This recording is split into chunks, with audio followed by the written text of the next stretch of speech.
From floods in China and northern Europe to forest fires in the US and Greece, it's been a year of major weather events linked to climate change.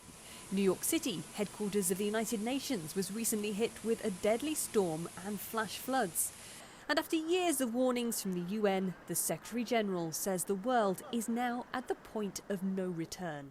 We have reached the tipping point on the need for climate action.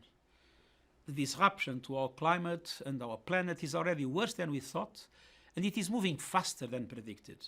Yet, we are far from meeting the goals of the 5-year-old Paris Agreement.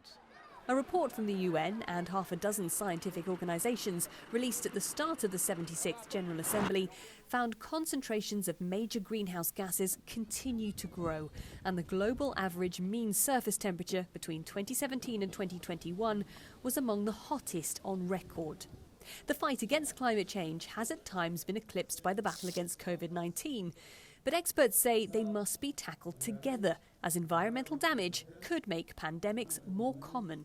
When we look at some of the drivers of climate change, so for example, mowing down a rainforest, the animals have to go somewhere. And sometimes that means the animals can go into places where it's not their normal habitat. And they start to interact with people more frequently than they would have before. And so the chances of diseases like zoonotic diseases going from humans to animals increases in frequency. This project to use solar irrigation systems in Bangladesh is one of the ways the UN is helping communities develop more environmentally friendly practices. But analysts say real action to combat the issue can only be instigated by individual governments and private industry, which are best motivated by money.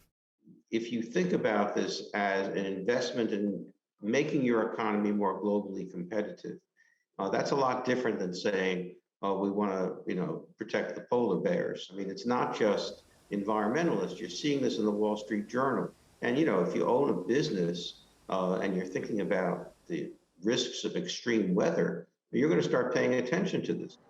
This year's UN General Assembly comes ahead of a number of major conferences on climate change, such as November's COP26 in Scotland. But as world leaders gather here, the Secretary General says all countries must present more ambitious and achievable plans to cut global greenhouse gas emissions by 45% by 2030 from 2010 levels, and nothing less will do. Sarah Walton, CGTN, New York.